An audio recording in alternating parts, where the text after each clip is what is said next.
They were about to fine an 81-year-old widow because her front yard had gotten too wild to meet city code. And somehow the person pushing hardest to make sure she paid every dollar lived right next door. The day I rolled my mower down Willow Creek Drive, I thought I was doing one simple decent thing for an older neighbor. I didn't realize I was stepping straight into a fight that had been quietly building for months. My name's Mason Reed, and I've lived in Cedar Glen, Oregon long enough to know how neighborhoods really work.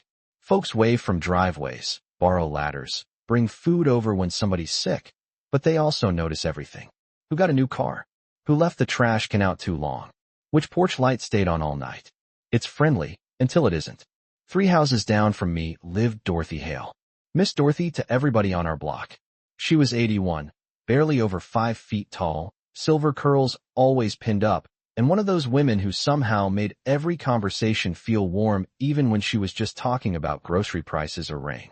She'd lived in that little cream-colored house for over 40 years. Raised a daughter there. Buried her husband there almost 14 years ago. Stayed because she always said every room still felt like him. The thing about Dorothy was she was proud. Real proud. Never asked for much. Never complained.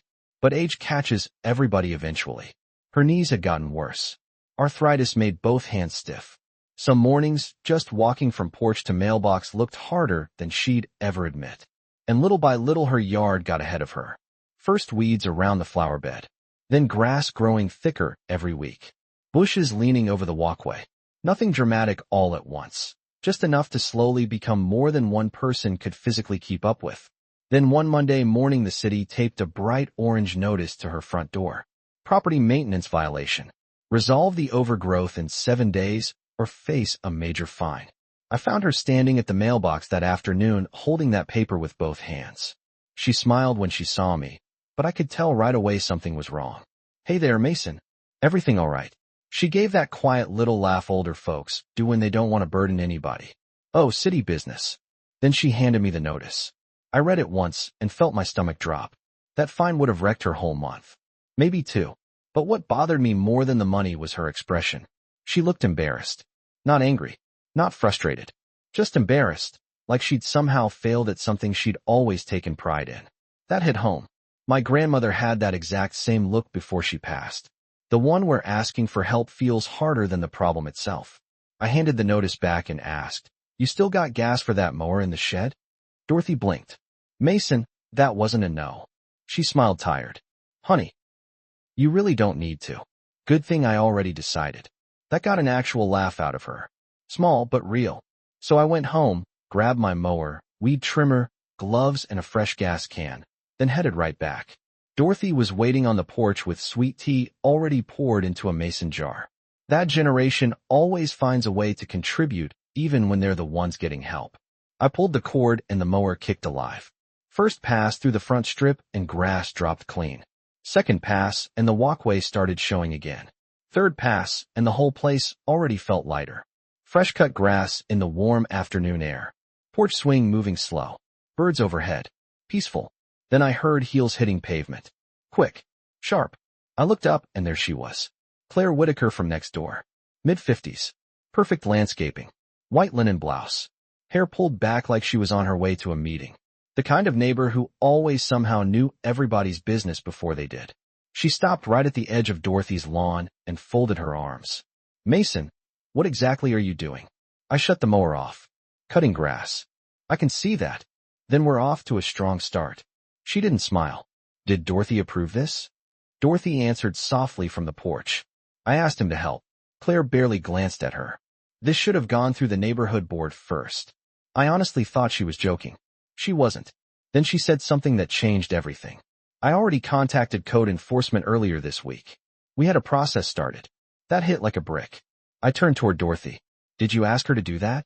Dorothy hesitated, then quietly shook her head. "No." Claire stepped in immediately. "I was trying to prevent things from getting worse." But Dorothy looked down at her porch boards and said so softly I almost missed it. "I already feel bad every morning when I see this yard. I didn't need the city involved too." And just like that the air changed. The porch swing stopped moving. The sun dipped lower across the lawns. Claire took one step closer and lowered her voice. "Mason, I strongly recommend you stop right now." I kept both hands on that mower handle and looked at her, and standing there with Dorothy watching from the porch and the grass half cut behind me, I had a feeling the real part of this story was only just beginning. I kept both hands on that mower handle and looked at Claire for a second, trying to figure out if she was actually serious, and judging by her expression, she absolutely was. Dorothy was still standing on the porch holding that mason jar of sweet tea with both hands like she suddenly needed something steady to hold on to, and seeing that made the decision for me. I gave Claire a small nod and said, "With respect." Dorothy asked me to help her. Claire folded her arms tighter. "That isn't really the point. Feels like the whole point to me." Her jaw tightened. "There's a neighborhood process for this.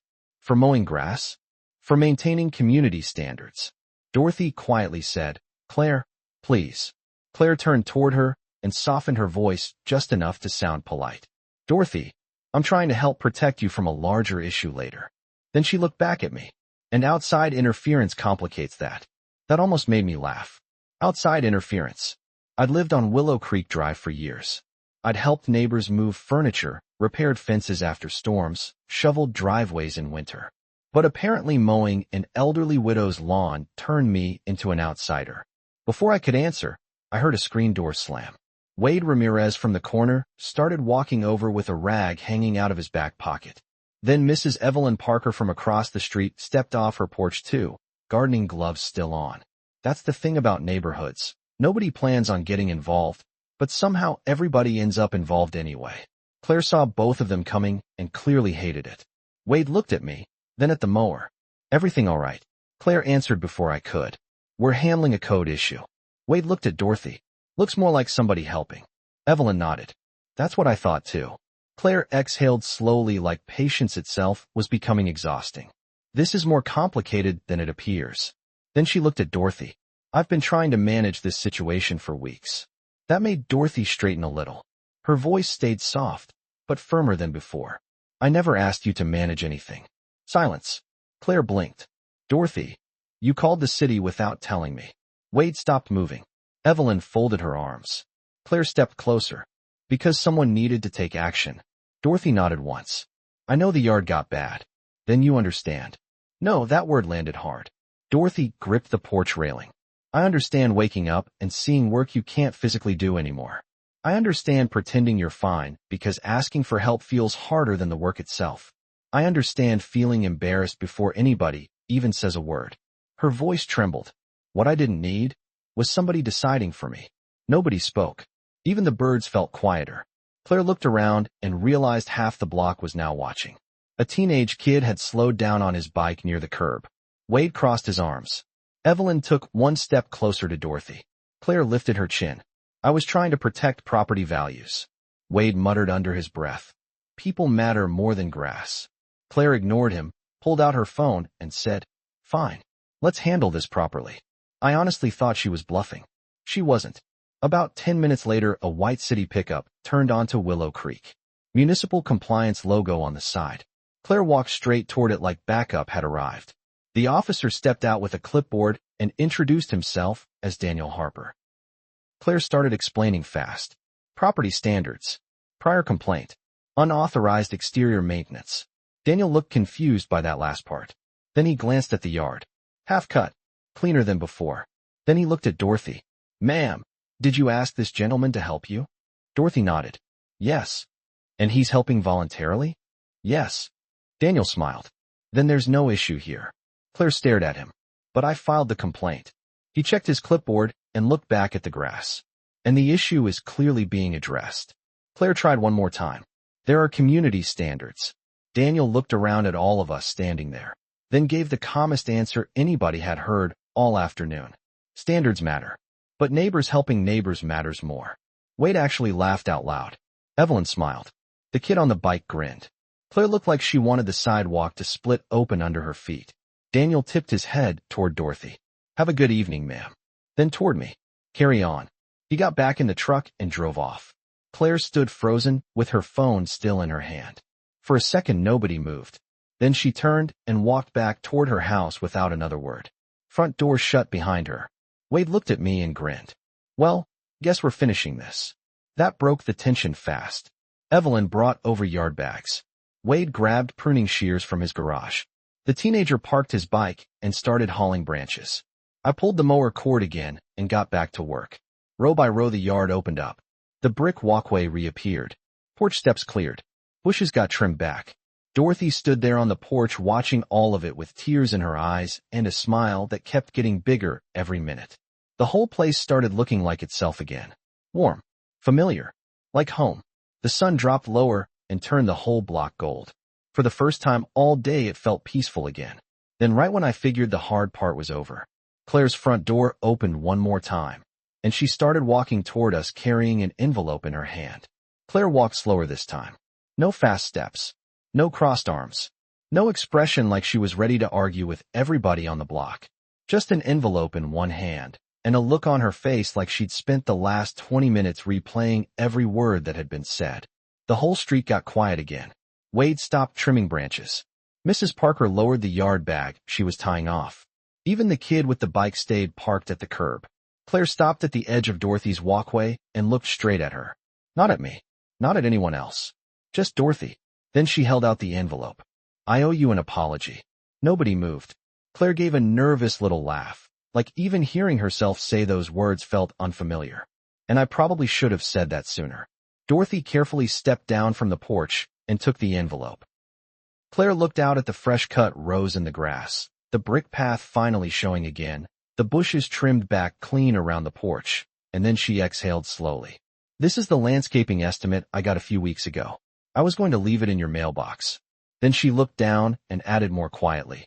And I shouldn't have called the city. Nobody interrupted. The breeze moved through the trees. Somewhere farther down Willow Creek a dog barked once, and then stopped. Claire stared at the yard for another second, and then said something none of us saw coming. After my husband passed away, my yard got bad too. Wade glanced over at Mrs. Parker. Claire kept going. For almost a year, honestly. Weeds everywhere. Grass too high. Mail piling up some days because I just didn't feel like walking outside. Her voice softened. People noticed. I knew they did. Curtains moved. Conversations stopped when I walked by. She swallowed hard. Nobody actually knocked on my door. Dorothy stayed quiet. Claire looked right at her. When I saw your yard starting to slip, I told myself I was helping before things got worse. I convinced myself I was protecting the neighborhood. She paused there and gave the smallest, tired smile. Truth is, I think I got so focused on controlling the mess that I forgot what it feels like to be the one standing inside it. That landed hard. Nobody had a quick answer for that. Dorothy looked at Claire for a long, quiet second, then handed the envelope back. I appreciate that. Claire blinked. Dorothy smiled gently. But I don't think I'll be needing it. Claire gave a short laugh and nodded. Fair enough. Then Dorothy tilted her head a little and said something only she could say with that kind of warmth. I did promise peach cobbler tomorrow around 2. If you'd like to come. Claire looked genuinely surprised. Like she expected forgiveness to come slower. Then for the first time all afternoon, she smiled for real. I'd like that. She turned and headed back toward her house. Nobody said anything until her front door shut. Wade let out a breath. Well, I definitely didn't expect that. Mrs. Parker laughed softly. Me neither. And just like that the tension finally broke. Everybody got moving again. I pulled the mower cord one last time and finished the strip near the porch while Wade clipped the last branches along the fence and Mrs. Parker tied off the yard bags. The sun dipped lower over Willow Creek and everything turned warm and gold. By the time we were done, Dorothy's little cream-colored house looked like itself again. The walkway was clear. The porch steps showed. The flower bed had shape again.